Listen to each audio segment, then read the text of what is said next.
이 데살로니가 교회의 성도들은 우리가 1장부터 살펴보고 있는데 참 대단하다는 생각이 계속 들 수밖에 없습니다. 그죠? 예수님 믿은 지 이제 얼마 되지도 않았는데, 그죠? 얼마 되지도 않고 이제 몇 주밖에 안 된 이들이 어쩜 이렇게 말씀을 받아들이고 그 말씀 앞에 깨어 있고 살고자 하는 그 마음들이 보면 볼수록 사도 바울도 그래서 그 놀라움을 금치 못하고 계속 내내 그들을 칭찬하고 격려하고 있는 것 같아요. 도전하는 게 아니라 격려하고 있어요. 계속 그렇게 하시라고. 지금 너무 잘하고 있다고. 그 말을 막 하고 있는 거예요. 어느 교회에 대해서는 그렇게 하지 않잖아요. 막 책망하는데 이 데살로니가 교회들을 향해서는 정말 극찬을 계속 아끼지 않는 것을 보게 됩니다. 오늘 이제 사도 바울은 이 데살로니가 성도들에게 거룩함에 대한 이야기를 해요. 하나님의 뜻은 거룩함입니다. 이렇게 가르쳐요. 하나님의 뜻은 거룩함입니다. 그래서 일상생활 속에서의 거룩한 삶을 살아야 합니다. 어떻게요? 음란을 버리고 이방인과 같이 행하지 아니하고 거룩함과 존귀함으로 아내를 대하고 이방인과 같이 세욕을 따르지 않고 형제를 해하지 않고, 이는 하나님이 우리를 부르심은 부정하게 하심이 아니요 거룩하게 하심이라 그랬잖아요. 거룩하게 하심이라.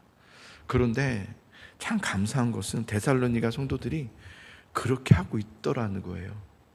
지금 이걸 가르치려고 했는데 이미 자신들은 그렇게 하고 있는 거예요. 거룩함으로 살아가고 있고, 당시 황제 숭배와 우상 숭배가 가득했던 그 도시였는데도 불구하고 그들은 그 우상에 대한 숭배를 다 끊었어요. 원래 그렇게 살던 사람들이었어요. 오랜 시간 동안에 그것을 늘 가장 중요하게 생각했던 사람들이 예수님을 믿고 난 후부터 그것을 끊어낸 거예요. 끊어내고 오직 하나님만을 믿고 하나님만을 섬기는 예배자로 세워진 거예요. 그것만이 아니라 서로 사랑해야 되잖아요. 형제들이 서로 사랑하는 것이 매우 중요한데, 근데 그것도 하고 있었어요. 어쩜 이럴 수가 있죠? 어쩌면 이미 그들은 사랑하고 있었다. 9절을 한번 보실래요? 9절. 자, 9절 한번 같이 읽어보겠습니다. 시작. 형제 사랑에 관하여는 너희에게 쓸 것이 없음은 너희들 자신이 하나님의 가르치심을 받아 서로 사랑함이라. 내가 더 이상 당신들에게 할 말이 없습니다. 가르칠 게 없어요. 왜냐하면 여러분들은 이미 가르쳐 주신 그 몇 주간 동안밖에 안 되었지만 그걸 다 받아가지고 그대로 사랑하고 있으니 참 잘하였습니다 라고 칭찬하고 격려하는 것을 보게 돼요. 그러면서 여러분들이 지금 하고 있는 그 거룩함을 계속 하십시오. 격려합니다. 계속 하십시오. 힘쓰십시오. 끝까지 해내십시오. 제가 응원하겠습니다. 그리고 여러분은 그렇게 할 것 같습니다 라고 이렇게 말을 하죠. 자, 1절 한번 보겠습니다.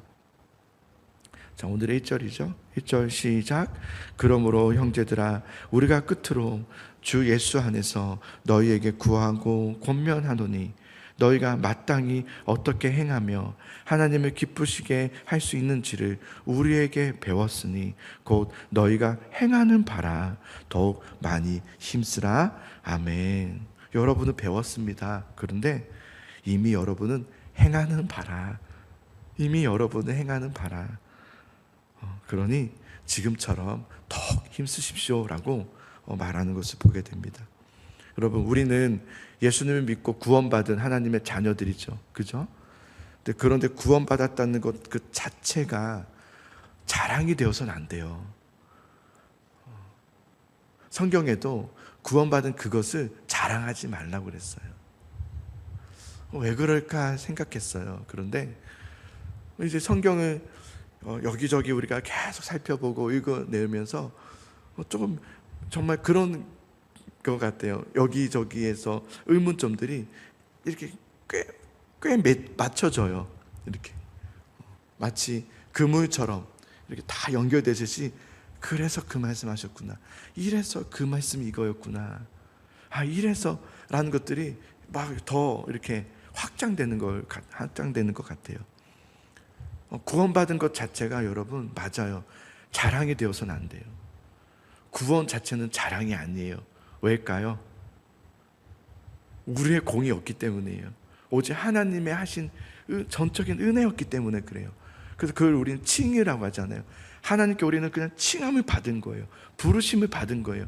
우리가 뭔가 독특하게 잘하고 있어서 하나님 보시고 너 구원받을 자격이 있다 해서 구원받은 사람은 아무도 없다고 그랬어요.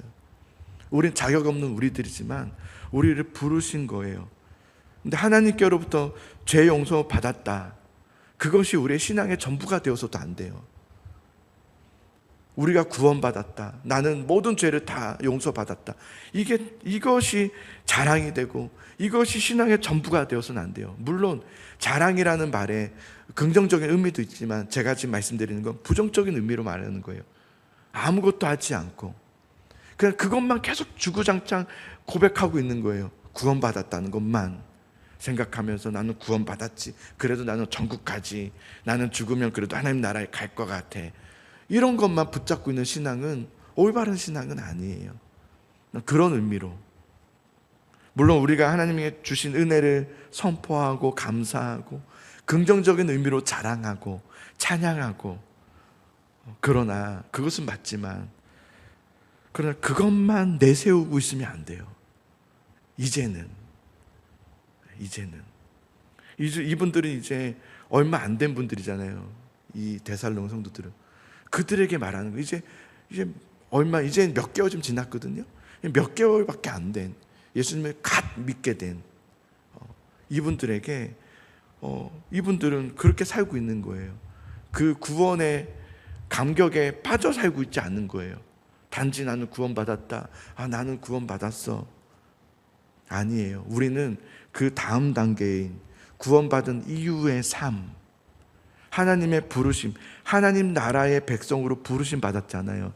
하나님 나라의 부르심 받은 그 이후의 삶, 그 삶에서 나는 지금 무엇을 하고 있는가가 있어야 돼요. 나는 구원받았는데 그러면 그 이유는 어떻게 됐냐는 거예요.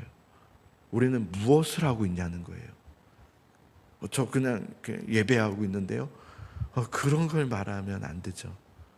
그건 당연한 거죠. 아주 기초적인 거죠. 깨어서 예배를 하고 기도를 하고 이건 아주 기초적인 거죠. 이것까지도 지금 씨름하고 있으면 안 되는 거죠. 이건 그냥 당연한 거예요. 우리가 기도하고 예배하고 말씀으로 묵상하고 살아가는 것은 너무 당연한 거예요. 그것이 거기까지가 또 신앙의 전부가 되어서는 안 돼요. 그건 아주 극히 당연한 거예요. 믿는 사람이라면 당연하잖아요. 그죠? 하나님과 같이 식탁에 앉아서 밥을 먹는 건 당연한 거지. 그걸 내가 밥을 먹는다고 막 이렇게 하면 안 되잖아요. 우리가 그 구원받은 이후의 삶이 중요한 거죠. 이후의 삶. 하나님의 은혜를 우리는 남용하며 살면 안 돼요. 나는 하나님께 은혜 받았어. 나는 구원 받았으니 하나님 나를 도우셔. 그렇게 말은 하는데 삶이 없는 거예요. 삶이 없어요. 은혜의 삶, 구원에 합당한 삶이 없어요. 회개에 합당한 삶이 없는 거예요. 애씀이 없어요. 노력함이 없어요. 너무 그냥 육신적으로 편안하게 살려고 그래요. 예수님도 믿고 세상에서 편안한 삶도 살고 알 먹고 꼭 먹고 이렇게 살고 싶은 거예요. 그런데 그렇지 않습니다. 신앙생활은. 여러분, 하나님의 우리에게 베푸신 그 구원의 은혜는 그렇게 하라고 주신 것이 아니에요. 그죠? 하나님의 구원은 우리의 죄만 쏙 빼가지고 없애주시는 구원이 아니에요. 내 죄 사함 받았다. 내 죄를 용서해 주셨다. 그게 구원의 전부가 아니에요. 우리의 삶 전체를 완전히 새롭게 바꿔주신 새 삶을, 새 길을, 새 방향을 향해서 가게 하심이 구원이잖아요. 그죠? 그게 구원이에요. 그 신앙의 성숙한 삶을 살아가는 것, 거룩한 삶을 살아가는 것. 그래서 우리는 정말 하나님 앞에 여러분 구원을 받으셨다면, 여러분이 정말 하나님께 구원받은 자녀임에 확신이 있다면 그럼 그 자리에 여전히 그 자리에 머물고 있음이 아니라 그 자리에서 일어나 이제 구별된 삶, 거룩한 삶으로 나아가고 있어야 돼요. 살아가고 있어야 돼요. 제가 그림을 하나 보여드릴게요. 자, 그림을 보시면 파란색이 보여요. 그죠? 파란색이 뭐냐면 저 맨 위에 보면 헤르몬산이 있어요. 헤르몬산. 그 안에서 그 헤르몬산에서부터 이제 물줄기가 이렇게 나와 있어요. 그 물줄기가 쭉 내려오면서 중간에 작은, 사실은 이게 지도지만 사실은 굉장히 큰 갈릴리 호수예요. 바다와 같이 엄청 넓어요. 갈릴리 호수로 들어와요. 근데 갈릴리 호수에서 또 물줄기가 밑으로 쭉 내려와요. 길게 내려와요. 그리고 어디에 머물게 되죠? 저 맨 밑에가 뭘까요? 맞아요. 사해예요. 사해. 사해, 죽은 바다란 뜻이에요. 물줄기가, 저는 물론 제가 너무 이렇게 상상력을 발휘하는지 모르겠지만 하나님께서 저 가나안 땅이라는, 이스라엘 땅이라는 약속하신 땅을 주셨던 이후에는 하나의 교훈이 또 있다고 생각해요. 여러 가지 교훈이 있겠지만 물줄기를 보면 저 헤르몬산에서부터 나와서 갈릴리로 들어왔다가 그 갈릴리로 들어왔던 물들이 다시금 사해바다로 쭉 내려가는 것을 보게 되는데, 그런데 사해바다에 딱 멈추고 나면 그 밑에는요 물줄기가 없어요. 사해바다까지가 끝이에요. 그게 저는 의미가 있다고 생각해요. 저는 왜 사해바다가 있을까 생각해 봤어요. 근데 사해바다, 더 데드씨, 그래서 죽은 바다, 흘러내려가지 않게 되면 죽게 돼요. 저기서는 생명이 없어요. 저 바다 안에, 사해바다에는 생명체가 없습니다. 흘러감이 없으면 굳어버립니다. 그래서 죽음의 바다가 되어버리는 거예요. 우리의 구원의 삶도 마찬가지예요. 우리가 하나님으로부터 하나님의 은혜의 공급을 받아요. 이제 내려주시면 됩니다. 그림 내려주시면 돼요. 하나님으로부터 은혜의 물주기를 받아요. 은혜의 물주기를 받아서 우리 안에서부터 흘러가게 해야 돼요. 근데 흘러가지 않게 되면 어떻게 되는지 아세요? 더 데드씨가 되는 거예요. 죽은 바다가 되는 거예요. 죽은 신앙이 되는 거예요. 행함이 없는 믿음을 죽은 신앙이라고 그랬어요. 그건 죽은 믿음이다 그랬어요. 굳어버리는 거예요. 예. 소금과 같은 맛이지만 그건 죽은 바다예요. 내가 마치 살아있는 것 같지만 살아있지 않습니다. 그건 죽은 바다예요. 우리가 구원을 받았어요. 하나님이 그러셨어요. 너희가 거저 받았으니, 그 다음 뭐예요? 거저 주라 하죠. 굉장히 의미가 있죠. 거저 받았으니 거저 주라는 거예요. 너희가 하나님께 구원받은 은혜를 받았으니, 하나님의 자녀가 되었으니, 하나님 나라의 백성으로서 부르심 받았으니 너희는 그렇게 살아내라는 거예요. 그 살아냄이 될 때 은혜의 풍족함이 일어나요. 은혜가 더 넘쳐나요. 그냥 은혜가 많아짐이 아니라 넘침이 되는 거예요. 넘침. 하나님은 우리가 은혜를 넘치는 삶을 살기를 원하시지, 은혜를 간직하면서 은혜를 빼앗기지 않으려고 움직이지 않고 이걸 보호하고자 하다 보면, 어제 우리 수요일도 말씀드렸지만 은혜가 빼앗겨져 버립니다. 그러면 은혜는 빼앗겨져 버려요. 우리는 거저 받았으니, 맞아요, 정말 하나님의 정적인 은혜였어요. 근데 거기에 머물고 있으면 안 됩니다. 나는 구원받았다, 나는 이제 죽어서 나는 천국 갈 수 있다, 여기에 그냥 빠져 살면 안 됩니다. 살아 있어야 돼요. 거저 받았으니 춤이 있어야 돼요. 계속해서 그 은혜를 내비치고 또 흘러나게 하는 내 삶이 있어야 돼요. 거룩한 삶, 구별된 삶. 그래서 여러분 애쓰셔야 돼요. 믿음 생활을 그냥 헐렁헐렁 하면 안 됩니다. 헐렁헐렁 하면 안 돼요. 애쓰셔야 돼요. 내가 혹시 은혜가 떨어졌나 싶으면 정말 깨어서 애쓰셔야 합니다. 내가 요즘 예배를 드리는데 자꾸 잠이 와잖아요. 깨어 있으셔야 돼요. 내가 예배를 하는데 기쁨을 제가 누리지 못하잖아요. 깨어 있으셔야 돼요. 내가 기도하는데 기도가 안 되잖아요. 깨어 있으셔야 돼요. 애쓰셔야 합니다. 안 되나 보다 하고 넘어가면 안 돼요. 그러시면 안 돼요. 하나님의 구원의 사명의 사역들이 있으셔야 돼요. 내가 사역하고 있는 것들이 있어야 돼요. 여러분 그거 아세요? 어떤 교회나 어떤 하나님이 주신 사명의 사역을 하지 않잖아요. 그러면 신앙은 굳어버리기 쉽습니다. 어떤 건 내가 도맡아서 하잖아요. 이것은 내가 정말 기도하지 않으면 할 수 없는 일이잖아요. 그분은 어떻게 할까요? 기도할 수밖에 없는 거예요. 금방금방 티가 나거든요. 그래서 기도할 수밖에 없으니 와서 그 자리를 지켜내요. 안 하고 싶을 때도 있겠죠. 그냥 쉬고 싶고 그냥 편하게 가고 싶기도 하겠죠. 그러나 그렇게 하면 내가 맡겨진 사명이 안 되니까, 그래서 할 수 없이 와서 또 기도하면서 다시금 회복하고 주여, 내 점검이 되죠. 사역을 하면서 내 점검이. 근데 맡겨진 사명이 없잖아요. 사역을 하지 않잖아요. 어떤 내가 하나님의 나라를 위해서 일함이 없잖아요. 그러면 좀 편하게 됩니다. 새벽에 안 깨워도 되고요, 기도하지 않아도 돼요. 그렇게 되어버려요. 그러면 점점 행함이 없어져요. 받은 은혜가 있지만 그 받은 은혜가 소금이 되어버려서 굳어버려요. 생명을 잃어버려요. 더 문제는 그런 자신의 모습을 알지를 못해요. 알지를 못해요. 우리 삶 속에 여러분, 구원의 은혜가 흘러 들어왔어요. 그 구원의 은혜를 내 안에 머물지 않고 계속해서 거저 받았으니 거저 줄 수 있는, 흘러보낼 수 있는 은혜를 가진 자가 아니라 은혜를 넘치게 하는 하나님의 자녀가 될 수 있기를 간절히 소망합니다. 여러분 애쓰십시오. 그리고 내가 뭘 할 수 있을까? 안 할 수 있을까가 아니라, 내가 뭘 하지 말까가 아니라 뭘 할까? 내가 하나님의 나라를 위해서 할 수 있는 게 도대체 무엇일까? 를 곰곰이 생각하면서 기도하면서 하나님의 사명을 감당하기 바라요. 어떤 분들에게는 아마 영혼을 맡겨주셨을 수 있어요. 가정에 아직 구원받지 못한 가정이 있다면 그게 여러분의 사명일 거예요.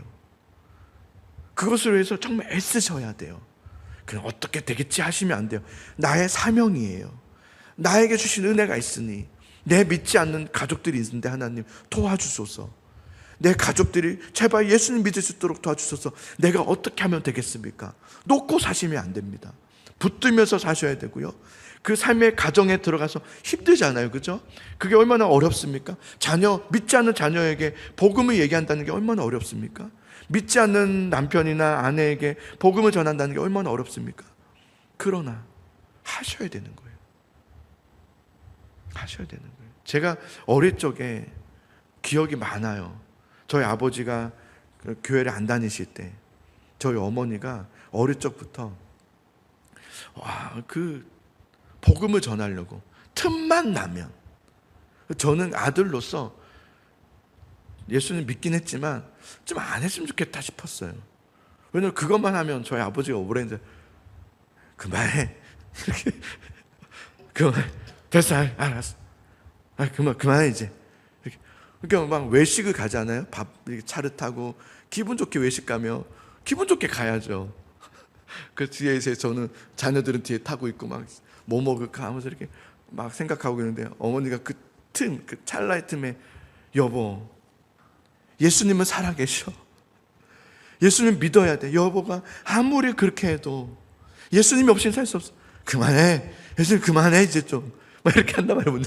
저도 뒤에서 엄마 그만해 이렇게 하고 싶었어요. 근데 그렇게 애를 쓰더라고요. 그 40년 30년을 그렇게 애를 쓰고 제가 봐도 안 될 것 같은데, 우리 아버지는 굉장히 이성적인 분이고 막 그런 분이시기 때문에 안 될 것 같은데 그랬단 말이에요. 그 수고의 노고의 시간들 있잖아요. 그래서 어머니가 뭐 했을까요? 얼마나 울었겠어요. 정말 많이 울었습니다. 늘 어머니 생각하면 집에서 늘 그래요. 거실에 앉아서 혼자 울면서 매일 그러셨어요. 성경 펴놓고 기도하면서 매일. 난 그런 어머니가 싫은 건 아닌데 마음이 아팠어. 그래서 아버지가 믿기도 하고 좀 교회를 가지 좀. 그렇게 안 가요. 그렇게. 근데 어머니가 포기하지 않고 계속해서 놓은 적이 한 번도 없어요. 한 번도, 단 한 번도 놓질 않았어요. 결국은 하나님의 역사심이 있죠. 결국은 아버지가 돌아오게 되고 예수님 믿게 되고. 여러분, 하나님이 주신 은혜가 있어요. 그런데 그 은혜를 그냥 내 안에 간직하면서 그냥 내가 여기가 좋사오니 이렇게 신앙생활 하시지 말고, 우리 여러분의 사명들이 있단 말이에요. 그 사명 힘들어요. 맞아요. 그러나 사명을 감당하세요. 사명을 감당하시면서 기도하셔야, 근데 그러면 여러분이 살아요. 여러분이 살아요. 첫 번째, 여러분이 살아요. 그리고 그 기도 제목은 반드시 하나님께서 이루어 주세요.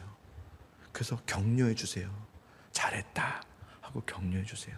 그런 여러분 포기하지 말고 끝까지 기도하신 여러분 될 수 있기를 간절히 소망합니다. 흘러나는 구원의 은혜가 됩시다. 그리고 거룩한 삶을 살아갑시다. 우리 오늘 같이 기도하기 원합니다. 말씀을 생각하면서, 또 여러분 뒤에 보면은 잃어버린 영혼들을 위한 기도가 있고, 또 우리 또 뒷장을 보시면 환우들이 있어요. 그리고 환우들을 위해서, 그리고 새 가족들을 위해서, 한 영혼 또 좀 잃어버린 영혼들을 위해서 돌아와야 될 영혼들이 있어요. 이렇게 많아요. 이렇게 많아요. 이분들도 이들을 위해서 기도하시는지 모르겠어요. 하셔야 돼요. 그리고 우리도 같이 합시다. 하나님 도와주소서. 하나님, 그리고 하나님, 이분들이 정말 이 대상자들을 위해서 정말 기도하게 하여 주소서. 주여 도와주소서. 인도해 주소서. 하나님, 우리에게 맡겨진 영혼들이 있습니다. 구원의 역사를 이루어 주소서. 나에게도 그렇게 구원하셨는데 우리 영혼들에게도 구원의 역사가 일어나게 하소서. 여러분 자녀들 포기하지 마십시오. 가정의 구원들 포기하지 마십시오. 끝까지 기도하시기 바래요. 우리 같이 주님의 이름을 부르면서 주여 도우소서, 주여 역사하소서. 주여 어찌할 수 없습니다. 어떻게 해야 될지도 모르겠습니다. 그러나 하나님이 나도 그렇게 구원하셨잖아요. 하나님 도와주세요. 우리 가정 구원의 역사가 일어나게 해주세요. 우리 믿지 않는 주위의 친구들, 이웃들에게 복음의 전파될 수 있도록 주여 나를 써주시고 사용해주세요. 듣기 싫어해요. 그러나 하겠습니다. 도와주세요. 하나님의 사명을 감당하기 원합니다. 나라의 백성으로서 감당하게 하소서. 우리 같이 주님의 이름을 부르면서 다 함께 통성으로 기도하며 나아가겠습니다.